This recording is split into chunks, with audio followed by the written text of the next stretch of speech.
If you vanished today, we'd probably celebrate, Nathan said with a smirk, raising his beer bottle toward me across the picnic table. The whole family erupted in laughter, his wife Jessica snorting into her iced tea, my mother-in-law Patricia clapping her hands, and even Marcus chuckling beside me. Everyone except me. I quietly finished chewing my barbecue sandwich and set it down on my paper plate. The afternoon sun beat down on the backyard in Phoenix, Arizona, where the Bennett family had gathered for their annual reunion.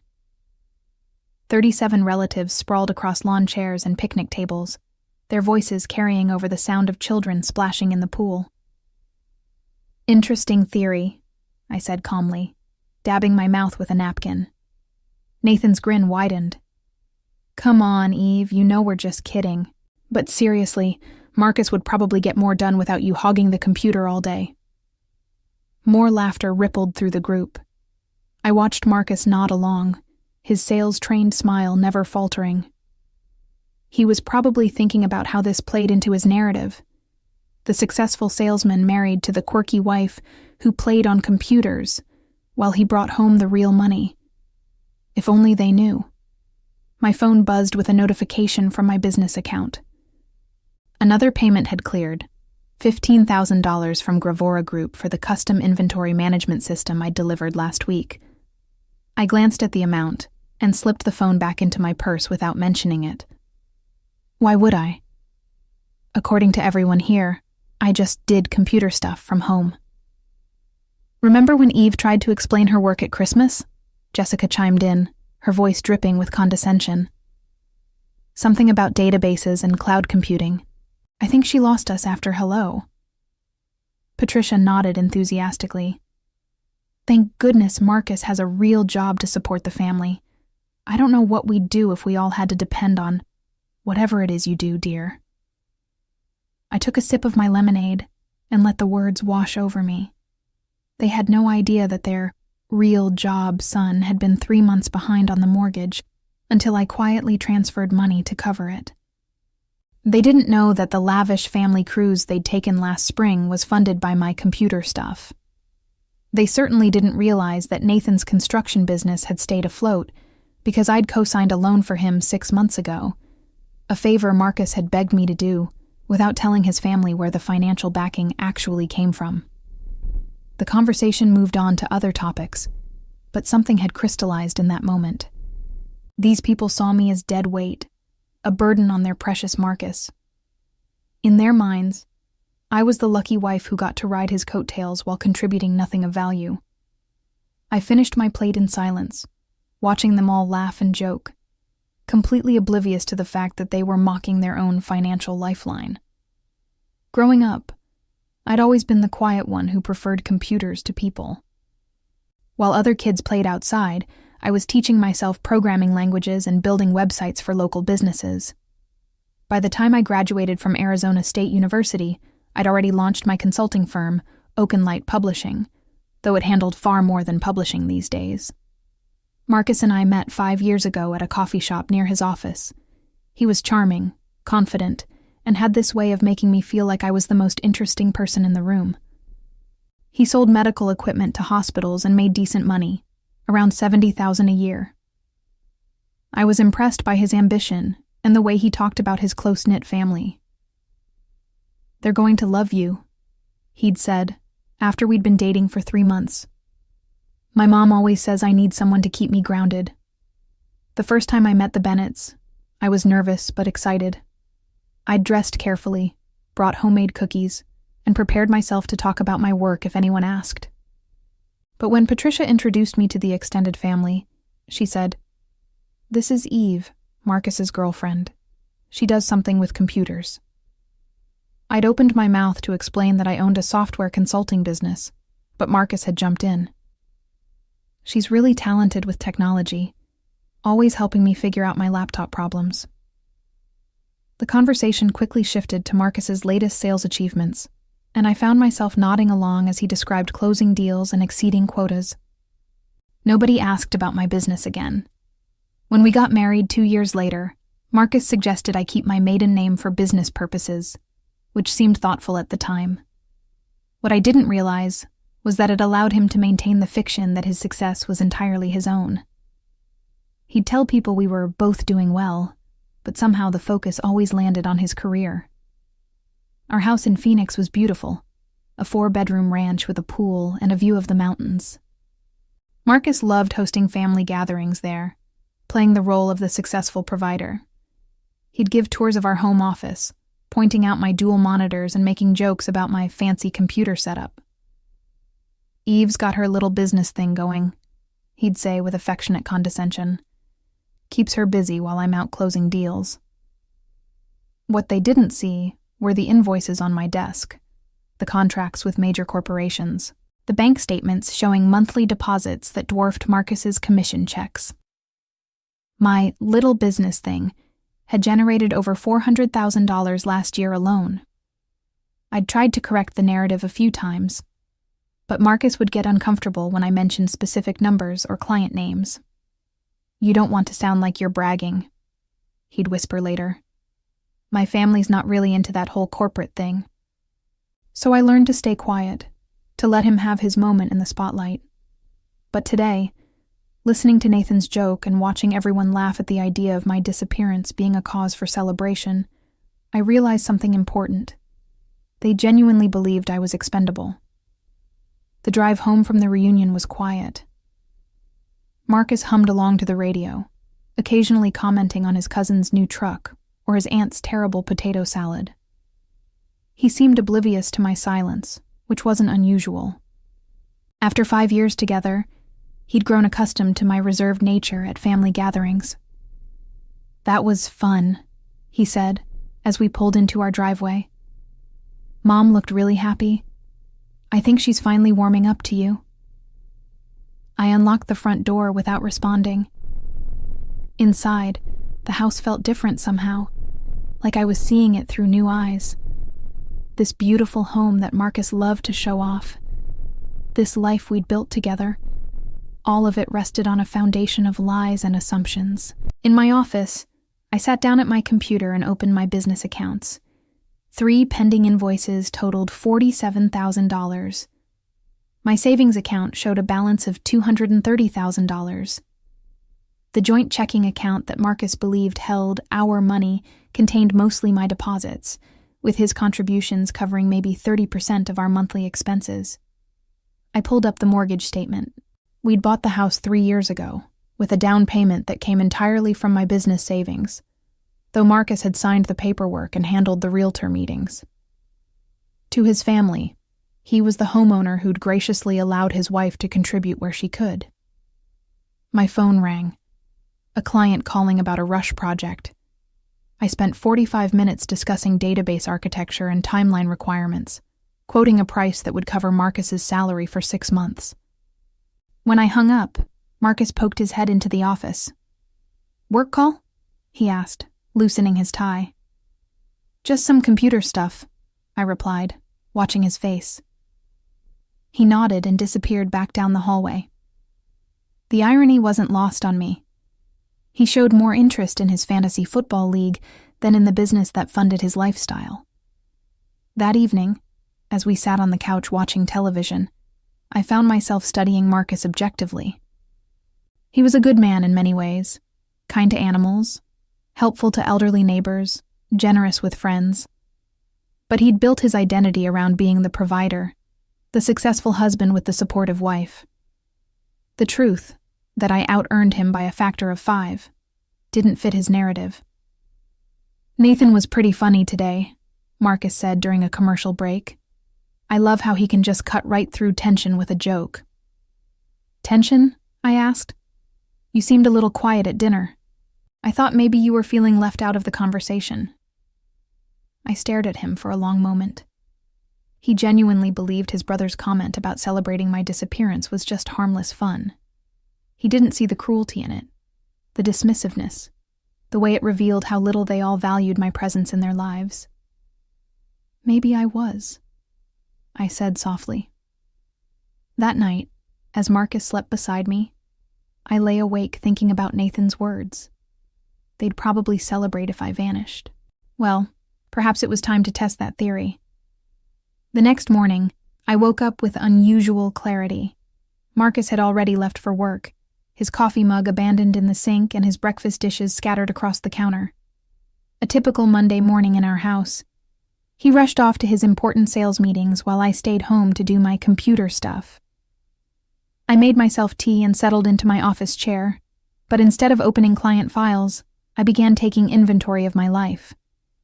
Every business account, every investment, every asset I'd accumulated over the past 5 years. The numbers painted a stark picture of financial independence that Marcus's family couldn't even imagine. My consulting firm had contracts with 12 major companies across the Southwest. Ravens Park Ventures relied on my custom project management software. Kristen Global's entire data analysis system ran on programs I'd built from scratch. I had recurring monthly income that most families would consider retirement-level wealth. Yet somehow, I'd allowed myself to become invisible in my own marriage. My phone buzzed with a text from Marcus. Forgot my lucky pen. Can you drop it off at the office around 2 p.m.? Big presentation today. Love you. I stared at the message, remembering similar requests over the years. Could I bring him lunch? Could I pick up his dry cleaning? Could I handle the house repairs while he focused on work? Small favors that seemed reasonable at the time, but now felt like symptoms of a larger problem. Instead of responding immediately, I opened my laptop and began researching something I'd never seriously considered before: what it would take to relocate my business. As a software consultant, I could work from anywhere with reliable internet. Most of my clients communicated through video calls and email anyway. Seattle kept coming up in my searches. The tech hub had a thriving startup scene, venture capital firms, and companies that might actually value my expertise. I found myself browsing apartment listings and office spaces, imagining a life where my work wasn't dismissed as computer stuff. Around noon, my mother-in-law called. "Eve, honey, I wanted to thank you again for hosting yesterday," Patricia said, her voice warm with the artificial sweetness she reserved for family calls. Marcus is so lucky to have someone who's willing to support his career goals. Support his career goals? I repeated. Well, you know, by handling the house and your little hobby business while he focuses on the important work. Not every wife would be so understanding about being the secondary earner. There it was again, the assumption that I was somehow lesser, that my contributions were insignificant. I found myself wondering if Marcus had actively fostered this belief or simply never bothered to correct it. "Patricia," I said carefully, "what do you think I actually do for work?" She laughed. "Oh, you know me, dear. All that computer talk goes right over my head. Marcus mentioned you help small businesses with their websites or something. Very sweet of you to have a little project." A little project. $400,000 in revenue last year was a little project. "Has Marcus ever told you specific details about my business?" I pressed. "Well, no, but why would he?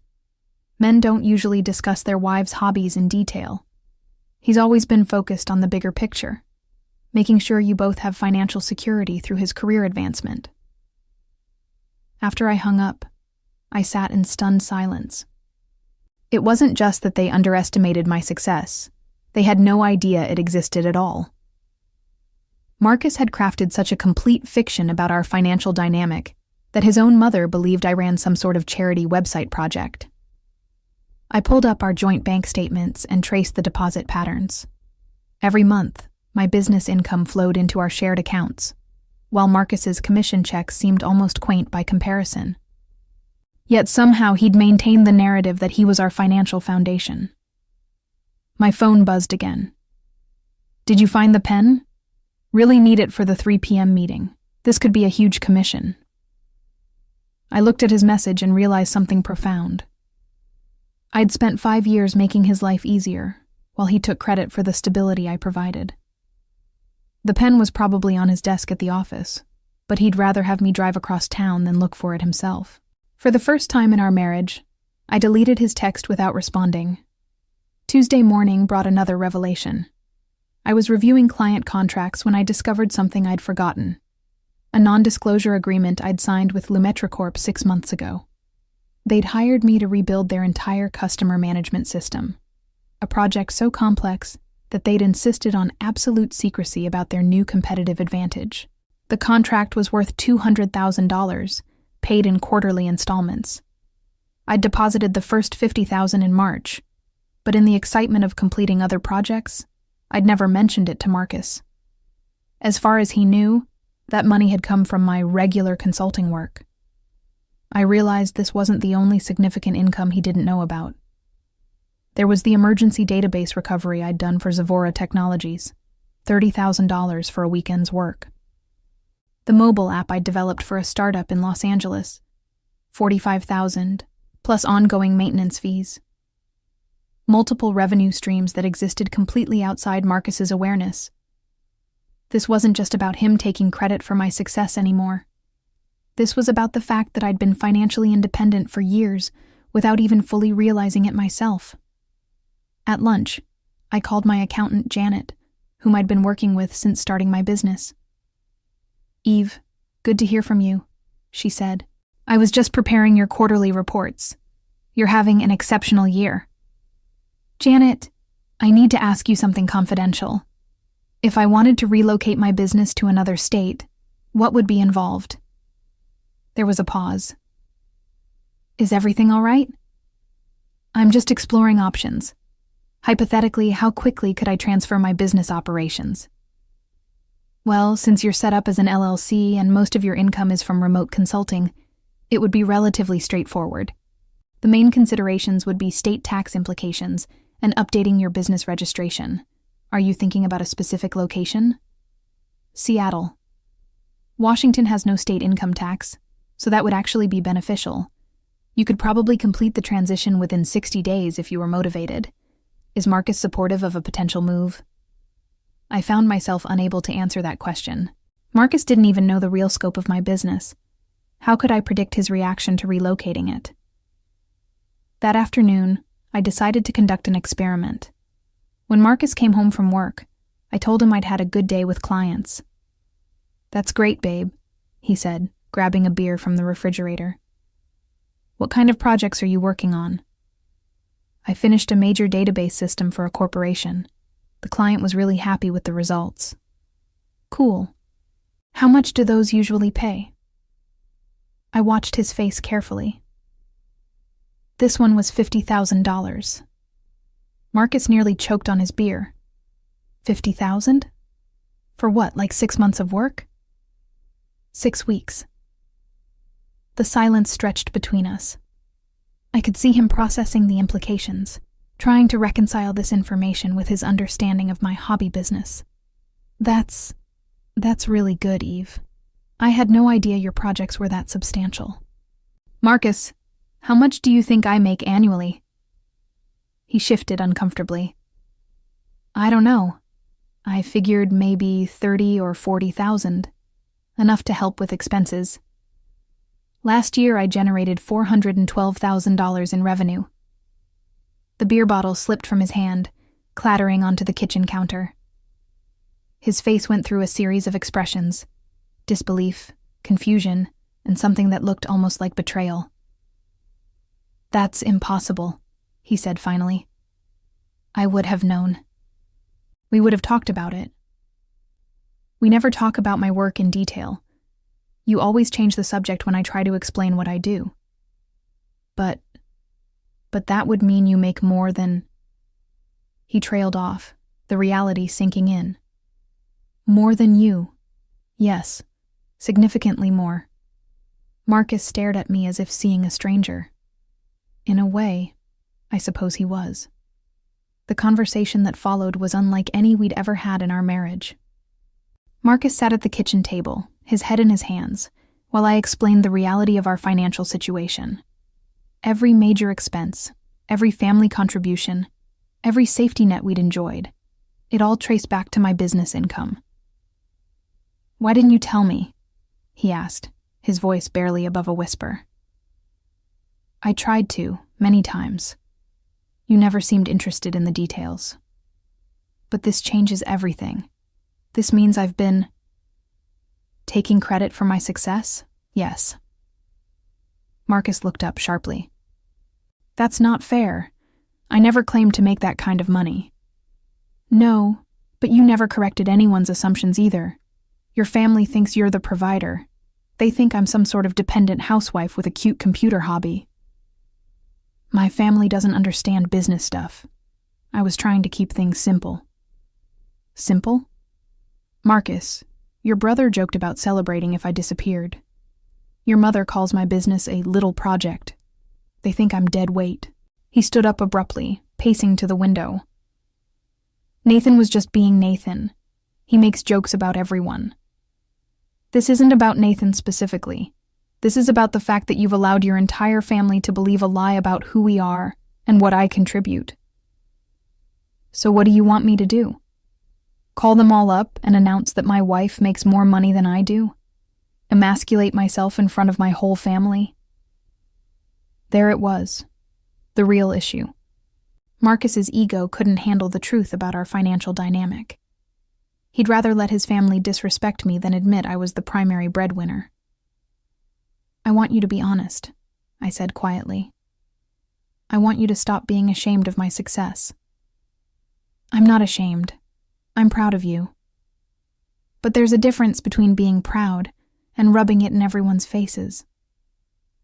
How is correcting their misconceptions rubbing it in their faces?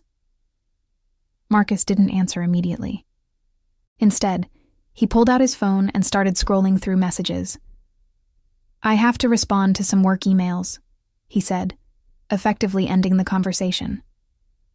That night, I lay in bed listening to Marcus breathe beside me. Earlier, he'd made a show of working late on his laptop, but I'd seen him browsing social media and watching videos. He was avoiding me, avoiding the conversation, avoiding the reality that had just shattered his carefully constructed narrative. I thought about Nathan's words again. If you vanished today, we'd probably celebrate. The more I considered it, the more I realized he might have been right, but not for the reasons he thought. They'd celebrate because they believed Marcus would be free to find a better wife, someone who contributed more significantly to their family's success. They had no idea that my disappearance would trigger a financial collapse that would touch every member of their extended family. I pulled out my phone and quietly began researching Seattle real estate again. This time, I wasn't just browsing, I was planning. Apartments near tech corridors, office spaces for a growing consulting firm, moving companies that specialized in cross-country relocations. Marcus stirred beside me, and I quickly closed the browser. But my mind was already racing ahead, calculating timelines and logistics. If I was going to disappear, it would need to be executed flawlessly. No loose ends, no trail back to Phoenix, no opportunity for Marcus to manipulate the situation to his advantage. As I drifted off to sleep, I found myself wondering what Nathan would think when he realized that his joke had triggered the exact scenario he'd described. Only this time, nobody would be celebrating. 3 weeks later, everything was in motion. I'd found a perfect apartment in Seattle's Capitol Hill neighborhood, secured office space in a building full of tech startups, and arranged for a moving company to handle the transition. Marcus remained oblivious, too caught up in his own work drama to notice my careful preparations.